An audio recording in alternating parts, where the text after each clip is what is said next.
Oke guys, welcome back to Daily Charting with Toshi, di mana kita akan daily chart your favorite cryptocurrencies. Oke, dan sekarang kita masuk ke DCWT sesi pertama, di mana di sesi pertama ini kita akan lebih fokus ke pembahasan mengenai Bitcoin dan Ethereum. Sebelum kita masuk, seperti biasa gue ingatkan, salah satu cara termudah dan termurah untuk mendukung TCI adalah dengan like our video, ya. Dan jangan lupa juga buat lu yang kemarin udah request nih ya, minta pembahasan mengenai pemilu di US, apa dampaknya. Gue udah bikin videonya, buat lo yang belum nonton bisa cek di link description kita di bawah ya. Oke, jadi market lanjut lagi koreksi sebesar 1,96% dalam 24 jam terakhir. Total market cap di 2,43 triliun USD tentunya ya. Bitcoin dominance meningkat sebesar 0,01%, volume drop sebesar 15,62%. Lagi-lagi Bitcoin lanjut koreksi sebesar 1,42 dan sekarang ada di angka 66.714. Sementara untuk Ethereum koreksi lebih kecil di 0,14% saja di angka 3.497. Kita bisa di sini untuk secara TA-nya Bitcoin kembali daily close di bawah dari 67.610 dan dengan jelas membuat suatu lower low. Kalau kita lihat di sini, gue udah bilang ya, secara TA dia ada pelemahan tren dari tanggal 5-6 Juni kemarin ya, karena terbentuk suatu lower high, terbentuk low-nya ini belum lower low ya, karena ketahan MA20, lower high lagi, dan lower low. Jadi ya secara TA kita sudah dalam masuk skenario yang lebih bearish begitu. Tinggal kita lihat apakah dia berhasil mantul lagi nggak di 66.253. Kalau berhasil mantul seperti di sini, berarti masih ada perlawanan dari para bulls ya. Nah, tetapi kita bisa di sini struktur 66.253 akan semakin kuat karena MA50 sudah semakin mendekat, alias akan menjadi confluence untuk struktur dia, gitu ya. Nah, kalau sampai hari ini jebol, berarti jelas trennya kembali lagi ke bearish, gitu ya. Itu untuk TA dari Bitcoin. Ethereum mirip-mirip sih ya, mirip-mirip. Dia bahkan lebih jelas ya, dia membuat suatu lower low. Lower low-nya pun terjadi langsung di tanggal 7 Juni kemarin. Kalau Bitcoin kan masih nanggung-nanggung nih ya, masih nanggung-nanggung gitu ya, masih mencoba untuk menjadikan support MA20, retest ke 70, di reject. 70 lagi, reject lagi. Ethereum enggak. Langsung. Lower low, lower high, lower low, lower high, dan lower low lagi. Begitu ya. Nah, mungkin yang bisa dibilang secara untuk jadi support terkuat sekarang adalah MA50 yang confluence di angka 3.386 juga sama struktur ya. Kita lihat apakah dia bisa mempertahankan momentum, bukan momentum bullish lebih tepatnya, apakah dia bisa mempertahankan MA50 sebagai support atau tidak. Nah, selanjutnya untuk indeks dolar itu kondisinya menguat ya, menguat dengan cukup signifikan. Padahal data kemarin itu bisa dibilang bagus-bagus amat, enggak ya. Interest rate kan di sini stays the same ya. Lalu kalau kita lihat di sini merah semua ya. Nah, ini gue ada sedikit kecurigaan. Yang membuat indeks dolar cenderung menguat ini lagi-lagi masih curiga ya. Karena gini, kalau kita ngomong secara data ini harusnya merah seperti ini tuh membuat indeks dolar turun. Tapi pada faktanya enggak gitu. Nah, ini menurut gue indeks dolar menguat karena banyak orang yang merasa bahwa waduh ini data initial jobless claim-nya jelek, PPI-nya jelek.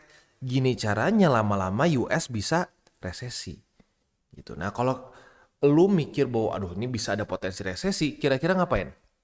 Kemungkinan besar lakukan apa? TP. TP-nya ya bisa di bisa TP di saham, bisa TP di kripto dan seterusnya. Menurut gua ini pertanda karena kalau kita ngomongin biasanya datanya merah, apalagi merahnya lumayan signifikan nih ya, kayak initial jobless claim. Itu signifikan di atas daripada forecast. Forecast itu di 225, dia di 242. Ini biasanya akan membuat indeks dolar drop. Tapi pada faktanya enggak, malah kemarin ngepump. Begitu. Jadi ini anomali yang menurut gue mungkin disebabkan karena ketakutan US makin mendekati ke resesi karena data-datanya. Lagi-lagi bukan pakai perasaan ya. Kalau pakai perasaan sih susah. Enggak, pakai data. Kita tumpukin nih apa aja. Yang besar-besar tentunya ya. Kalau yang kecil-kecil gue nggak terlalu bahas lah. Pertama, yang paling penting adalah GDP. GDP US kuartal 1 sudah merah. Dan kita tahu secara definisi lu bisa cek sendiri ya. Di dictionary Oxford, seingat gue ya. Apa itu definisi dari resesi? biasanya adalah 2 kuartal berturut-turut merah. Ya, economic downturn yang 2 kuartal berturut-turut merah. Sekarang udah satu nih.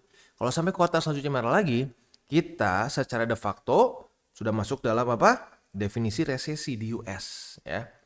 Nah, ini data tidak membaik, merah semua. Ini merah.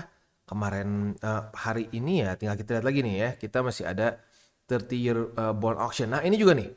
Kita bisa lihat actualnya turun daripada previous. Dan yang bond yang pendek yang sebulan 3 bulan itu lebih tinggi daripada yang 30 tahun.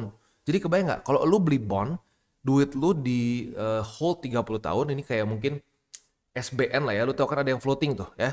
Nah, 30 tahun ya, floating ini lebih rendah daripada yang sebulan. Wah, ini yield curve-nya udah inverted disebutnya. Kalau si yield curve inverted itu menunjukkan apa? Menuju resesi. Gitu. Bukan gue yang ngomong loh, lu tanya aja sama Cathy Wood, lu tanya sama pengamat-pengamat ekonomi di US. Datanya seperti itu. Tuh ya, dan malam ini akan keluar juga satu yaitu Fed Monetary Policy Report. Nah, ini juga penting ya. Apa yang akan mereka lakukan ke depannya nih. Kalau sampai keluar kata-kata kayak ya kata-kata seperti inflasi masih belum bisa dikontrol, kita masih akan terus menahan interest rate bahkan mungkin meningkatkan, itu akan buruk ya. Itu akan buruk karena ya datanya udah merah dengan apa reaksi The Fed yang cenderung hawkish akan membuat tambah merah lagi gitu data dan semakin mendekati ke inflasi. Jadi ya gimana ya? Ini jujurnya kondisi-kondisi yang tidak menyenangkan nih, lumayan deg-degan nih. Bisa nggak US selamat dari resesi? Masih bisa, tidak ada yang tidak mungkin ya. Tetapi datanya mulai menunjukkan semakin sulit gitu, semakin sulit karena merah lagi, merah lagi, merah lagi, merah lagi gitu ya. Ya mungkin dibutuhkan pivot dari the Feds ya. Nah, tapi kalau kecepatan pivot kita tahu bisa deflasi juga, which is not good. Jadi lagi-lagi Joe Biden, kok jadi Joe Biden? Si Jerome Powell dalam masa-masa yang bikin pusing. Gue yakin dia makin banyak uban nih karena this is not an easy job menurut gue ya. Nah untuk besok coba kita intip dulu. Oh hari Sabtu nggak ada apa-apa ya karena ya seperti biasa Sabtu di US cenderung chill begitu. Next kita akan geser ke news dan kali ini si Joe Biden yang akan mau menerima kripto katanya ya lagi in talks, lagi nego-nego nih ya.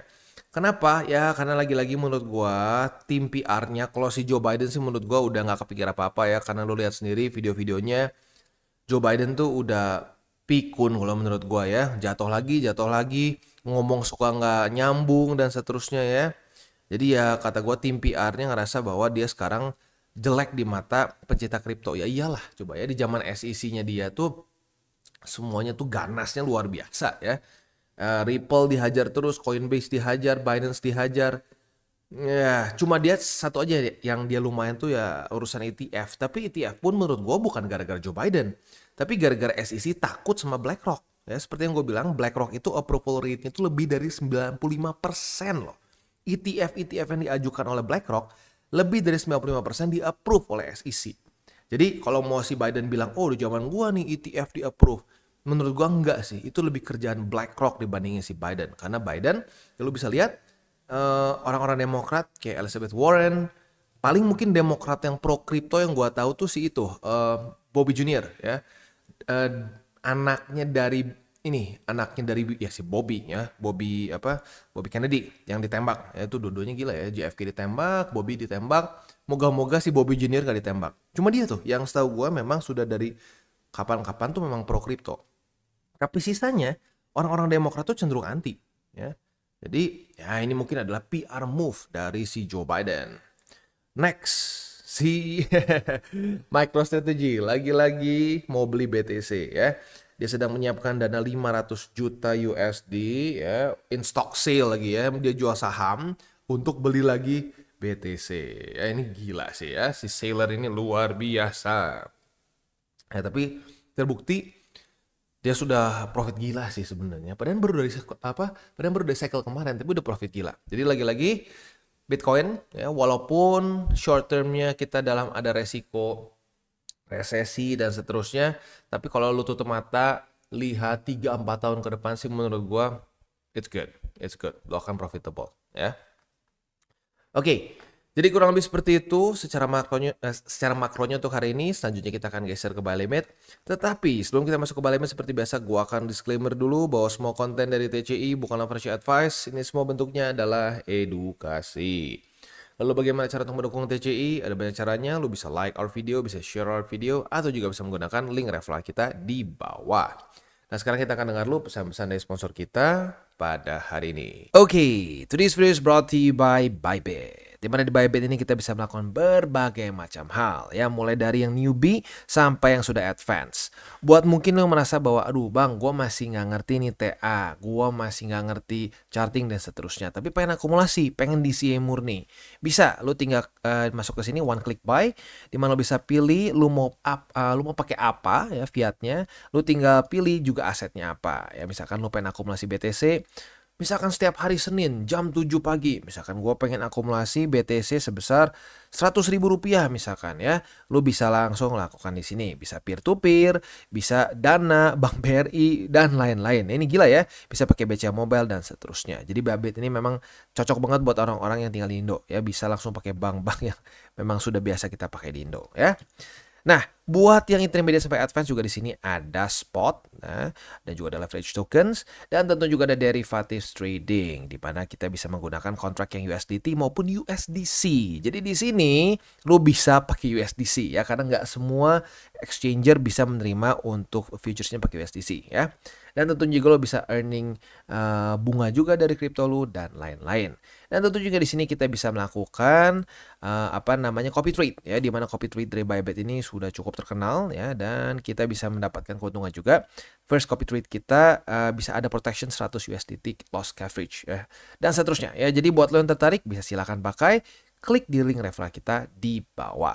Dan kita masuk ke Bitcoin. Untuk Bitcoin berarti buy limitnya kembali ini ya, tembus ya. Tinggal tersisa satu saja di angka 253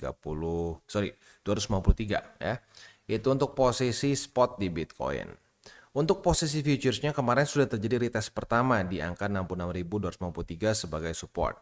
Apabila pada hari ini terjadi retest kedua, kita langsung bisa buka posisi long. Dan target TP kita adalah di angka 67.610. Itu untuk posisi longnya. Untuk posisi shortnya tinggal kita balik saja logikanya. Retest 1, retest 2 di 67.610. Kita bisa buka posisi short dengan target TP di 66.253. Atau maybe by that time MA50 sudah naik ke atas. Dan itu bisa menjadi target TP yang lebih konservatif, ya. Itu kurang lebih setup untuk di Bitcoin. Dan ya, ini belum konfirmasi banget sih. Akhirnya kalau sampai ini benar-benar dimasukin sebagai double top, itu kalau sampai dia gini nih, retest 1, retest 2, nah itu baru konfirmasi, ya. Itu kurang lebih untuk Bitcoin. Untuk Ethereum, kita bisa di sini buy limit banyak yang jebol, ya. Lagi-lagi ini alasannya kenapa gue nggak terlalu suka beli aset abis ngepump gitu. Lo beli itu waktu dia melemah, jangan beli waktu dia abis ngepump. Gitu. Oh, tapi bang kalau di sini tetap profit. Ya, profit berapa hari sih? Gitu. Jadi ya lagi-lagi makanya jangan dipaksain habis ngepump. Gitu, dia udah mulai corrective movement baru beli gitu. Jangan dipaksain, ya. Nah, selanjutnya berarti untuk buy limit kan ini kemarin buy limit 1 sayangnya ya jebol lagi. Jadi sekarang buy limit kedua yang aktif itu di angka 3.399 atau di struktur, ya, di MA50. Dan buy limit ketiga di 3.279. Itu untuk posisi spot di Ethereum.